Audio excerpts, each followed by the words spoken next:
අයිබෝවන් ඔබ මේ එක්ව සිටින්නේ සියත ටීවී ප්‍රධාන ප්‍රවෘත්ති විකාශය සමගින් මම හර්ෂ බුද්ධික මම රුවින්ද්‍යා සයුරේ සුදසිංහ ප්‍රථමයෙන් අවධානය ප්‍රධාන පුවත් සිරස්තල වෙත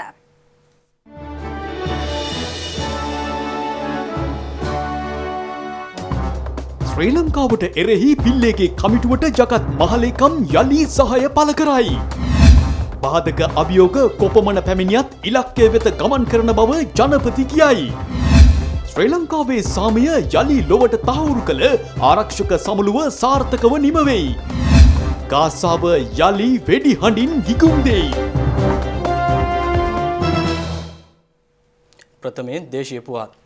සෞඛ්‍ය සේවාවේ වෘත්තීය සමිති කිහිපයක වැඩ වර්ජනය හේතුවෙන් අද රෝගීන් දැඩි පීඩාවකට පත් වුණා. මේ හේතුවෙන් රෝහල් කටයුතු පවත්වාගෙන යාම සඳහා ආරක්ෂක අංශවල සහාය ලබා ගැනීමට සිදුව තිබෙනවා. අද උදෑසන සිට සෞඛ්‍ය සේවාවේ වෘත්තීය සමිති කිහිපයකට අයත් කාර්ය මණ්ඩල විසින් මෙලෙස වැඩ වර්ජනයක් ආරම්භ කර තිබුණා. මේ වන විටත් එම වැඩ වර්ජනය ක්‍රියාත්මක වෙමින් පවතිනවා. මේ හේතුවෙන් අද උදෑසන සිට දිවයින පුරා රෝහල් රැසක කටයුතු වලට දැඩි බලපෑම් එල්ල වුණා.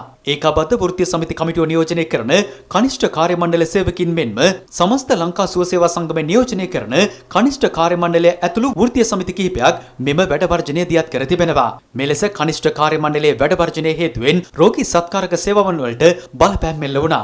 අපි ඉල්ලීම් පහක් මුල් කරගනිමින් පසුගිය 14 වෙනිදා අඛණ්ඩ උපවාසයක් ආරම්භ කළා. මේ විදිහට අපිට ඒ ප්‍රතිචාරයක් නොමැති නිසා අපි අද තීරණය කරා සාමකාමී පාගමනක් ගිහිල්ලා මේකට විසඳුමක් ලබා ගන්න අතිගරු ජනාධිපතිතුමාගෙන් එතුමා මැදිහත් වීමෙන් එතුමාගේ වෘත්තීය සමිති කටයුතු ලේකම් තුමා අපිට අද උදෑසන කතා කරලා අද සවස් 4 තීර සාකච්ඡාවක් ලබා දීලා තියෙනවා මේ සම්බන්ධයෙන්. අපි බලාපොරොත්තු වෙනවා මේ තීරණාත්මක සාකච්ඡාවේදී අපිට මේ සම්බන්ධයෙන් සාධාරණයක් ඉෂ්ට වෙයි කියලා. අද අපි රෝහල් පහක් හැරුණකොට දිවයිනේ සීලම රෝහල් එකතු කරලා පැය 48ක අඛණ්ඩ වැඩ වර්ජනයක් ආරම්භ කරලා තියෙනවා. ඊටම සාර්ථක ලෙසින් අද ක්‍රියාත්මක වුණා. ඒ නිසා මේ සාකච්ඡා සාර්ථක වෙයි කියන ලොකු බලාපොරොත්තුවක් ඇතිව තමයි අපි ඉන්නේ. එහෙම බලාපොරොත්තු සාර්ථක වුණොත් අපි හෙට දිනේ මේක අපේ දීප ව්‍යාප්ත වැඩ වර්ජන අතර ගන්න බලාපොරොත්තු වෙනවා. එහෙම නැත්නම් සාමාන්‍ය ආකාරයට පැය 48ක් ගෙනියලා එයින් පස්සේ අපි අඛණ්ඩ වැඩ වර්ජනයක් ආරම්භ කළ එක මාරාන්තික උපවාසයක් දක්වා පරිවර්තනය කරන්න බලාපොරොත්තු වෙනවා. මෙම වැඩ වර්ජන ක්‍රියාමාර්ගයේ හේතුවෙන් රෝගීන් මෙන්ම රෝහල් දෛනික කටයුතු වලටද විවිධ ආකාරයේ බලපෑම් එල්ල වී තිබූ බවයි අප ප්‍රාදේශීය වාර්තාකරුවන්ද පැවසුවේ. විශේෂයෙන්ම ප්‍රධාන රෝහල් රැසක සේවා කටයුතු වලටද මෙම වැඩ වර්ජන හේතුවෙන් බලපෑම් එල්ල වුණා.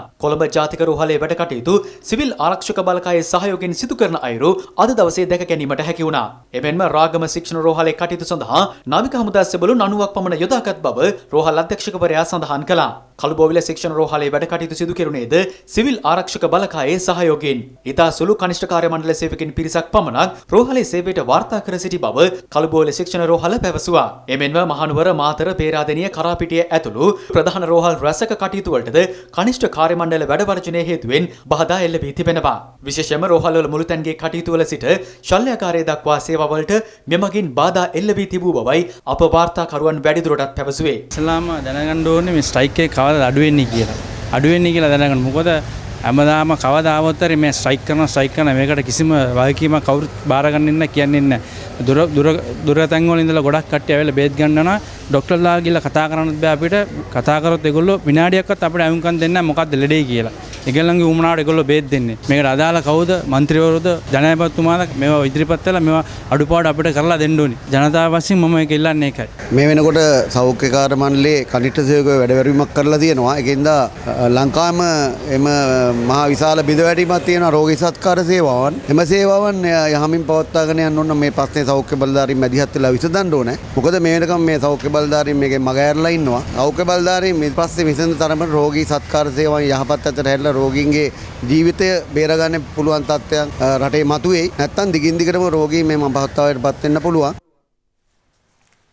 ශ්‍රී ලංකාව සම්බන්ධයෙන් වන විමර්ශන මෙහෙයවනු ලබන එක්සත් ජාතීන්ගේ මානව හිමිකම් පිළිබඳ මහ කොමසාරිස්වරියට ජගත් මහලේකම් බෑන් කී මූන්ගේ පූර්ණ සහයෝගය හිමිවන බව නැවතත් ප්‍රකාශයට පත්ව තිබෙනවා.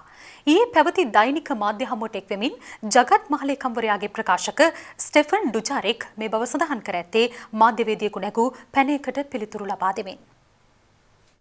Sri Lanka, Afghanistan and more if you will allow. මට අවශ්‍යයි ඔබෙන් අහන්න ශ්‍රී ලංකාව පිළිබඳව ඔබ අවසර දෙනව නම් විදේශ මාධ්‍ය හමුවකදී ප්‍රකාශ වී තිබෙනවා 2009 වසරේ සිදු වූ බව පැවසෙන යුද අපරාධ පිළිබඳව සොයා බැලීම සම්බන්ධයෙන් පත් කළ කමිටුවට වීසා ලබා දීමට ශ්‍රී ලංකාව අවසර ලබා නොදෙන බව මට දැනගන්න අවශ්‍යයි. 2009 වසරේ ජගත් මහලේකම්වරයා ශ්‍රී ලංකාවේ සංචාරය කර මෙතෙක් නිකුත් කළ ප්‍රකාශයන්ට අනුව මේ සම්බන්ධයෙන් ඔහුගේ ප්‍රතිචාරය කුමක්ද කියලා. What is his response to this public statement by the President? Okay. I think, as you know, and as we've stated here, the Secretary General fully supports the High Commissioner. හොඳයි. මම හිතන්නේ ඔබ දන්නා පරිදි අපි මෙහිදී සිටින ස්ථාවරයට අනුව ජගත් මහලේකම්වරයා මානව හිමිකම් පිළිබඳ මහ කොමසාරිස්වරියට සිය උපරිම සහයෝගය ලබා දෙනවා. ඒ වගේම ශ්‍රී ලංකාවේ වගවීම සහ සංහිඳියාව ඇති කිරීමේ ක්‍රියාවලියට ඇය ලබා දෙන ආදර්ශමත් මැදිහත් වීම සම්බන්ධයෙන් ඇයට ප්‍රශංසා කරනවා.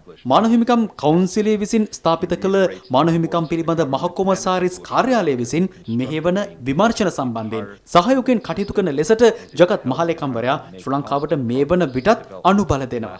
ඔහු නැවත පවසන්නේ ශ්‍රී ලංකා රාජ්‍යයට සහ ශ්‍රී ලංකා ජනතාව එක්සත් ජාතීන්ගේ ක්‍රමවේදය සමග හිතකර ලෙස එක්ව කටයුතු කිරීමේ වැදගත්කම. මේ හරහා ශ්‍රී ලංකාවට ස්ථිර සංවර්ධනයක් ඇති කර ගන්නටත් පහසුවක් සැලසෙනවා. ස්ථිර සාමයක් ඇති කර ගැනීමට සහ මානව හිමිකම් ආරක්ෂා කර ගන්නට හැකියවීම තුළින් ප්‍රබල දියුණුවක් ශ්‍රී ලංකාව තුළ ඇති කරගත හැකියි. As it would help the country make constant progress, development, lasting peace, and protection of human rights. බාධක චෝදනා කුමන අයුරකින් පැවතියත් සංවර්ධනයේ ඉදිරි ගමන නොනවත්වන බව ජනාධිපති මහින්ද රාජපක්ෂ මැතිතුමා පවසනවා. රන්බිම ඔප්පු ප්‍රදානය කිරීමේ උත්සවයකට සහභාගී වෙමින් ජනාධිපතිතුමා මේ බව ප්‍රකාශ කළා.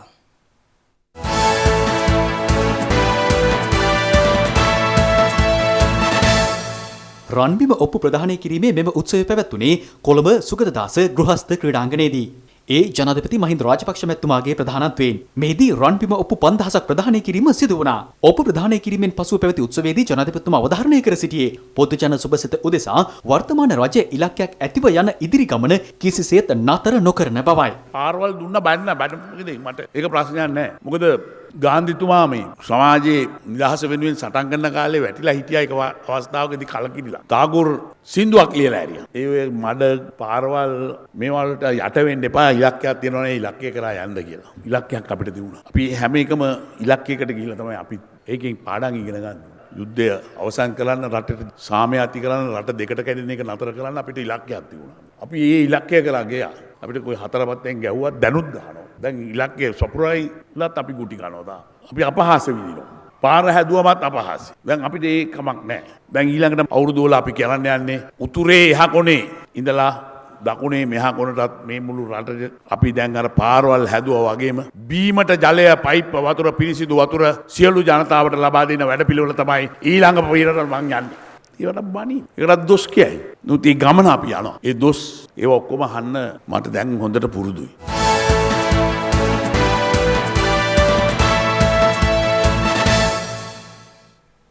ශ්‍රී ලංකා යුද හමුදාව විසින් සිව්වන වරටත් සංවිධානය කරනු ලැබූ ආරක්ෂක සම්මන්ත්‍රණය ඉතා සාර්ථකව අද නිමාවට පත් වුණා. ශ්‍රී ලංකාව අභියෝග හමුවේ ජාතියක් ලෙස නැගී සිටීම යන්න තේමා කර ගනිමින් 2014 ආරක්ෂක සම්මන්ත්‍රණය ඉකුත් සඳුදා උදෑසන ආරම්භ වුණා. ඒ විදේශීය නියෝජිතයින් 120 දෙනෙකු ඇතුළු නියෝජිතයන් 320 දෙනෙකුගේ සහභාගීත්වයෙන් රාජ්‍ය ආරක්ෂක හා නාගරික සංවර්ධන අමාත්‍යාංශයේ ලේකම් ගෝඨාභය රාජපක්ෂ මහතාගේ සංකල්පයකට අනුව සිව්වන වරටත් සංවිධානය කරනු ලබන මෙවර සම්මන්ත්‍රණය සඳහා සහභාගී වූ විදේශීය කතිකයින් සංඛ්‍යාව 20කට අධිකයි. තෙවන සහ අවසන් දිනය වූ අද දිනේ මලයාසියාව, චීනය සහ සිංගප්පූරුව නියෝජනය කරමින් කතිකයින් සම්මන්ත්‍රණය ආමතනු ලැබුවා. මෙහිදී විශේෂිත සහ කාගේ අවධානයට ලක් වූ දේශනය බවට පත් වූයේ ආචාර්ය සුබ්‍රමණියම් සාමි මහතාගේ දේශනයයි. ඉන්දියාවේ සහ ශ්‍රී ලංකාවේ සම්බන්ධය යන මාතෘකාව යටතේ අදහස් දැක්වූ ඔහු ඉන්දු ශ්‍රී ලංකා දීවර ගැටලුව සම්බන්ධයෙන් අදහස් පළ කළා. ශ්‍රී ලංකාව වෙනුවෙන් අද සම්මන්ත්‍රණය ඇමතු අසංග අබේගුණසේකර මහතා කලාපයේ සහ ආසියාවේ ආරක්ෂාව සම්බන්ධයෙන් ශ්‍රී ලංකාවේ කාර්යභාරය කුමක්ද යන්න පිළිබඳව අදහස් පළ කළා. ඊට අමතරව සම්මන්ත්‍රණයේ අවසන් දේශනය වෙන්ව තිබුණේ බ්‍රිතාන්‍යයේ ශ්‍රී ලංකා මහ කොමසාරිස් ආචාර්ය ක්‍රිස් නෝනිස් මහතා වෙතයි. දින 3ක් පුරා සාර්ථකව පැවති ආරක්ෂක සම්මන්ත්‍රණය නිමවට පත් වූයේ රටවල් රැසක් සමග ශ්‍රී ලංකාවේ ආරක්ෂක සම්බන්ධතා තවදුරටත් පුළුල් කර ගනිමින්. ජනතාවට පිරිසිදු හා ඉතා ප්‍රණීත ආහාර ලබා ගැනීම සඳහා ආරක්ෂක හා නාගරික සංවර්ධන අමාත්‍යාංශය යටතේ ක්‍රියාත්මක රක්නා ආරක්ෂක ලංකා සමාගම නව සුඛෝපභෝගී අවන්හලක් විවෘත කර තිබෙනවා. කිඹුලාවලේදී වූ අවන්හල විවෘත කරනු ලැබුවේ ආරක්ෂක ලේකම් ගෝඨාභය රාජපක්ෂ මහතා විසින්. ආරක්ෂක හා නාගරික සංවර්ධන අමාත්‍යාංශ යටතේ ක්‍රියාත්මක වන රක්න ආරක්ෂක ලංකා සමාගම විසින් ජනතාව සඳහා වඩාත් ප්‍රණීත කැමවීම ලබා දීමේ අරමුණින් යුතුව මෙම නව අවන්හල විවෘත කර තිබෙනවා. අවන්හල විවෘත කිරීමේ උත්සවයට ප්‍රධාන ආරාධිත අමුත්තා ලෙස සහභාගී වූයේ ආරක්ෂක හා නාගරික සංවර්ධන අමාත්‍යාංශයේ ලේකම් ගෝඨාභය රාජපක්ෂ මහතායි.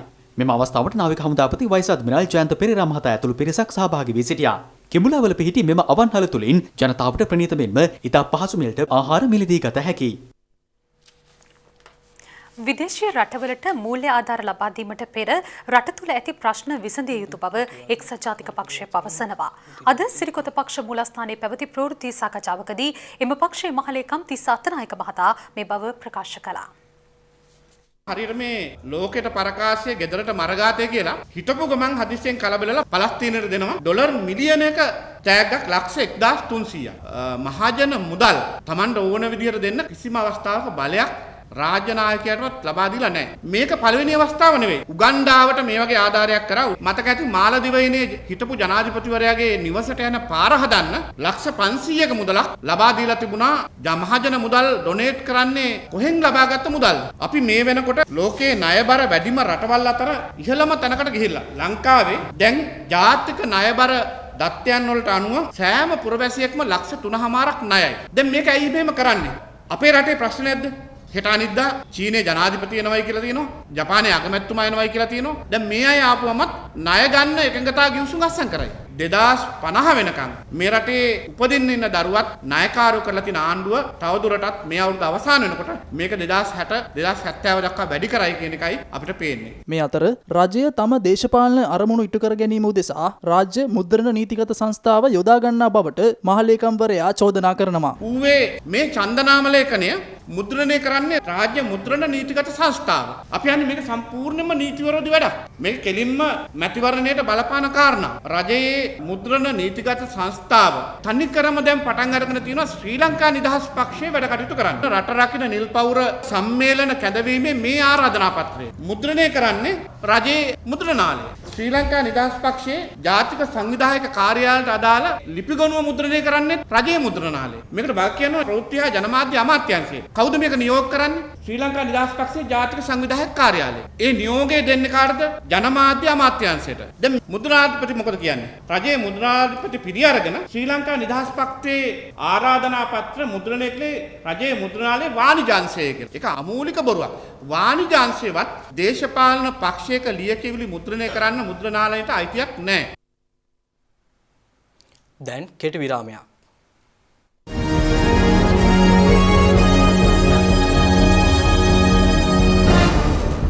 ඔබ නැවතත් සිත TV ප්‍රධාන පත් විකාශය සමගින් තැපැල් දෙපාර්තමේන්තුවේ ක්‍රියාත්මක නව වැඩපිළිවෙල තුලින් ඉදිරියේ පාඩු අවම කරමින් සේවා පවත්වාගෙන යාමට බලාපොරොත්තු වන බව තැපැල් සේවා අමාත්‍ය ජීවන් කුමාරතුංග මහතා පවසනවා. අද තැපැල් මූලස්ථානයේදී පැවති මාධ්‍ය හමුවකදී අමාත්‍යවරයා මේ බව ප්‍රකාශ කළා.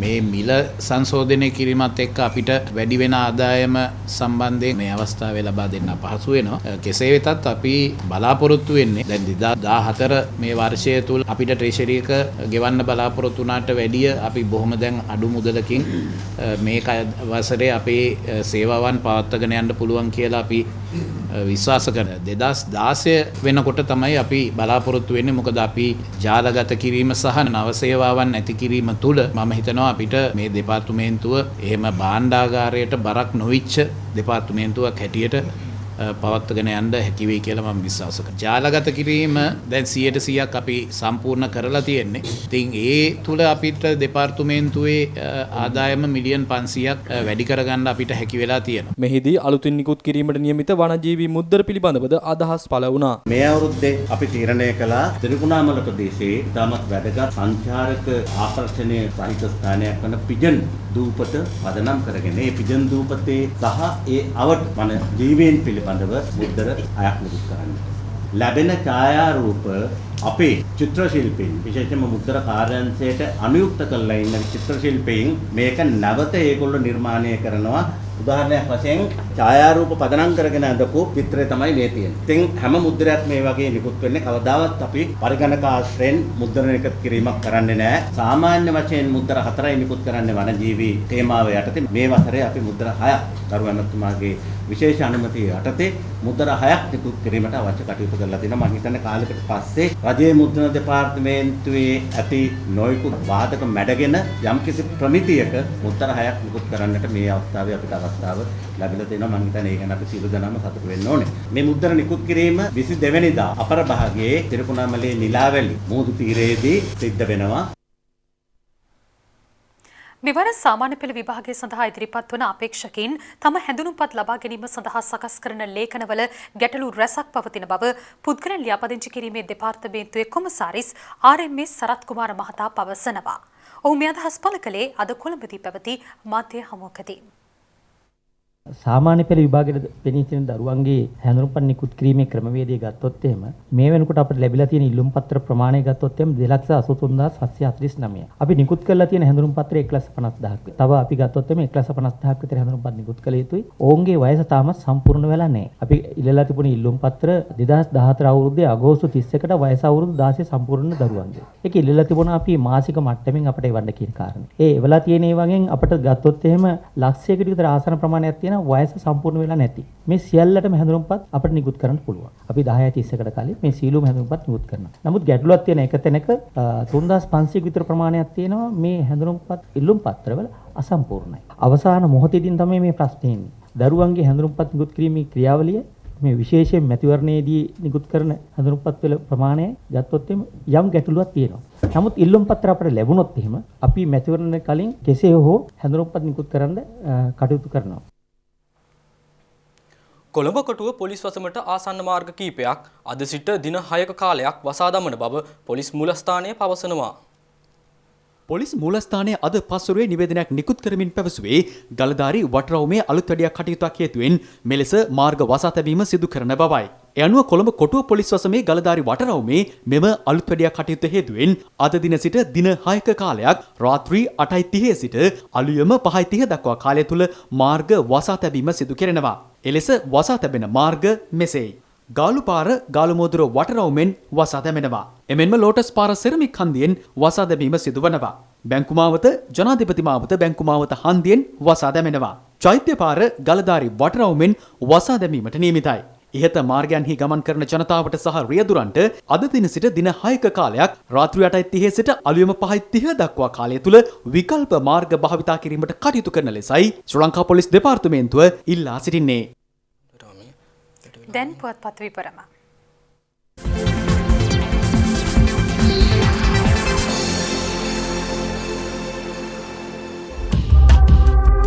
ලංකාදීප මියගියේ ඉබෝලා රෝගයෙන් දැයි සොයයි. රෙකිල්ල ගස්කඩ කතගේ ලේ සාම්පල ඉන්දියාවට පරීක්ෂණයට මෙරට පහසුකම් නැහැ.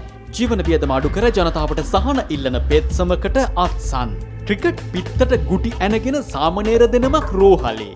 අම්මයි දුවයි කෙලසූ සැකකරු අල්ලන්න වැලිගම පීරයි. අනවසර ගිනියවියක් තබාගත්තැයි සබරගම පළාත් සභා මන්ත්‍රීට ඇප. කෝටි 6ක රත්රන් මන්නාරමෙන් අල්ලයි කොළඹින් ගෙන ගියේ ඉන්දියාවට යවන්න.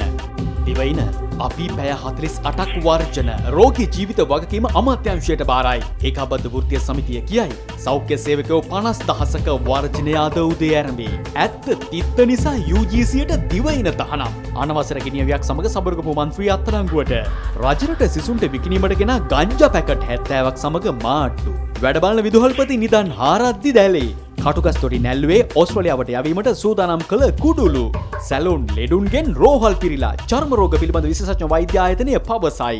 DNA මන්ත්‍රීන් 33 දෙනෙකුගෙන් රජයට එරෙහිව පිල්ලේට සංදේශයක්. ලක්බිම ලස්සන වෙන්න දෙන්නේ පිළිකා රෝගී එන්නත් චර්ම රෝග වෛද්‍යවරු කියති. කෝටි 6ක රත්තරන් අල්ලයි. රෙගිල්ල ගස්කඩ කතගේ මලසිරුර ආරක්ෂාකාරීව මිහිදන් කෙරේ. ලේ සාම්පල සිංගප්පූරුවට. සෞඛ්‍ය සේවකයෝ අද වැඩ වරති. ජනපති පැය 6ක් මැති සභේ. ජනපති කොමිසමට කෝටි 27ක් වැය වෙලා.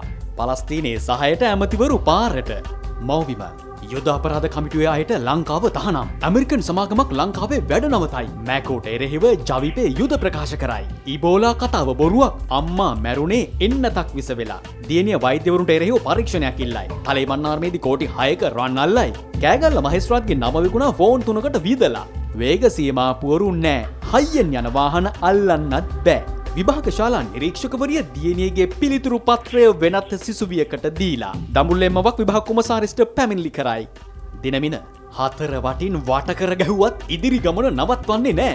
ජනතාවට සේවය කිරීමේදී අපහාස උපහාස එනවා. රන්බිම ඔප්පු 5000ක් පිරිනමමින් ජනපති කියයි. කොමිෂන් සභාවල කටයුතු ගැන රාජ්‍ය ඔවුන්ගෙන් ප්‍රශ්න කරන්නේ නෑ. විදේශ ඇමති මහාචාර්ය ජී.එල්. පීරිස් නැනසල ලෝ විශිෂ්ටතම ග්‍රාමීය තොරතුරු තාක්ෂණ වැඩසටහන වෙයි.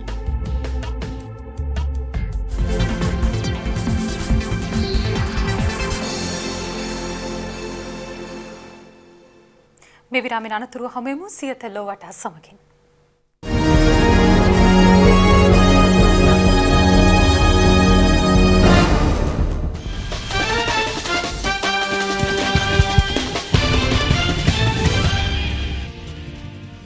ඔබ නැවතත් සියත ටීවී ප්‍රධාන පුවත් විකාශය සමගින්. ගාසාවේ දීර්ඝ කෙරුණු తాවකාලික සටන් විරාමය එරට වෙලාවෙන් ඊයේ රාත්‍රී 9ට අවසන් වුණා. ඒ සමග නැවතත් දරුණු ගැටුම් හටගෙන ඇති බවයි විදේශ වාර්තා පවසන්නේ. ගාසාවේ ගැටුම් හේතුවෙන් හමාස් සටන්කාමී නායකයෙකුගේ බිරිඳ සහ දරුවා ඇතුළු 11 දෙනෙකු මියගොස් ඇතැයි වාර්තා වනවා. කයිරෝ නුවර රැඳී සිටින හමාස් නිලධාරියෙකු පවසා ඇත්තේ හමාස් සංවිධානයේ අවියංශයේ ප්‍රධානියෙකු ඊශ්‍රායලයේ මීළඟ ඉලක්කය බවට පත්ව ඇති බවයි. කෙසේ වෙතත් ඊයේ රාත්‍රියේ හටගත් ගැටුම් අතරතුර රොකට් ප්‍රහාර 50ක් පමණ ගාසා තීරය වෙත එල්ල කෙරුණු බව ඊශ්‍රායලය පවසනවා. ඉන් කිසිදු තුවාල ලැබීමක් හෝ වාර්තා වී නැහැ. මේ අතර ඊශ්‍රායල රජයේ ප්‍රකාශක මාක් රෙජිව් පවසා ඇත්තේ తాවකාලික සටන් විරාමය මාවත් දෙකක් වෙනුවෙන් විවරව පවතින බවයි. Today's rocket attack on the Israeli city of Beersheba is a grave and direct violation of the ceasefire that Hamas committed to. මෙවන විට ගාසාවේ ජනයා හට නැවත වරක් සේ නිවාස අතහැර යාමට සිදු ඇති බවයි විදේශ වාර්තා පවසන්නේ. ඊජිප්තුවේ කයිරෝ නුවරදී ඊශ්‍රායල සහ පලස්තීන රාජ්‍ය බලධාරීන් අතර සාමය සඳහා සාකච්ඡා පැවතියද ඒවා తాවකාලික සටන් විරාම සඳහා පමණක් සීමා වුණා. මෙවන විට එම සාකච්ඡා සම්පූර්ණයෙන්ම අවසන්ව ඇත්තේ එකඟත්වයකින් තොරවයි. ඉකුත් ජූලි 7 වනදා පටන් ඊශ්‍රායලය විසින් එල්ල කළ රොකට් ප්‍රහාර සීමා වූයේ తాවකාලික සටන් විරාමයන්ගේදී පමණයි. 2012 වසරේදී අතුරුදන් වූ ඇමරිකානු ජාතික මාධ්‍යවේදියෙකු වන ජේම්ස් ෆෝලේ පිළිබඳව වීඩියෝවක් ISIS සටන්කාමින් විසින් නිකුත් කර තිබෙනවා. ඒ පිළිබඳ වැඩිදුර තොරතුරු සමගින් දැන් ලොවට අපවත් කිහිපයක් කෙටියෙන්. අතුරුදන් වූ ජේම්ස් ෆෝලේ නම් BBC මාධ්‍යවේදියාගේ ගෙල සිත දමන වීඩියෝවක් ISIS සටන්කාමින් විසින් නිකුත් කර තිබෙනවා. ඔවුන් පවසා ඇත්තේ ISIS සටන්කාමී කණ්ඩායම වෙත ඇමරිකාව එල්ල කරනු ලබන ගුවන් ප්‍රහාරයන් වෙනුවෙන් පරිගැනීමක් ලෙස මෙම ඇමරිකානු මාධ්‍යවේදියා ඝාතනය කළ බවයි. ඉරාක ගැටුම් හේතුවෙන් අවතැන්ව සිටින ලක්ෂ සංඛ්‍යාත ජනතාවට සහන සැලසීමට එක්සත් ජාතීන්ගේ සරණාගතීන් සඳහා වන ඒජන්සිය ඉදිරිපත්ව සිටිනවා. එම ඒජන්සිය සඳහන් කර ඇත්තේ ඉරාකයේ අර්බිල් නගරය වෙත ගෝනින් ගොඩබිමින් සහ මුහුදින් අවශ්‍ය කූඩාරම් සහ භාණ්ඩ යැවීමට පියවරගෙන ඇති බවයි. ජපානයේ හිරෝෂිමා ප්‍රාන්තය වෙත ඇදහැලෙන දරානිපාත වර්ෂාව හේතුවෙන් ඇති වූ නායන් තත්ත්වයක් හේතුවෙන් පුද්ගලයන් 27 දෙනෙකු මිය ගොස් තිබෙනවා. හිරෝෂිමා නගරයට ආසන්න කන්දක් නායාමෙන් මෙම අනතුර සිදු ඇති අතර ඒ ආසන්නයේ පිහිටි ජනාවාසය සම්පූර්ණයෙන් විනාශයට පත්ව ඇතැයි වාර්තා වනවා. ඉකුත් සිකුරාදා පටන් ඇරඹි පෙළපාලි තවමත් අවසන් නොකළ පාකිස්තාන රාජ්‍ය විරෝධී පෙළපාලිකරුවන් එරට ඉස්ලාමාබාද් නුවර අධිආරක්ෂිත කලාපය හරහා පාර්ලිමේන්තුව දෙසට පොලිසන නොතකා ගමන් කර තිබෙනවා. එරට ක්‍රිකට් ක්‍රීඩකයෙකු ලෙස කටයුතු කර දේශපාලඥයෙකු බවට පරිවර්තනය වූ ඉම්රාන් ඛාන් විසින් මෙම පෙළපාලිය මෙහෙවනු ලබනවා. ඒ සමගින් අතර නියමිත සියත ටීවී ප්‍රධාන පුවත් විකාශය නිමාවට පත්වනවා. හමුවෙමු හෙටත් රාත්‍රී 7:30ට. සුබ රාත්‍රියක්.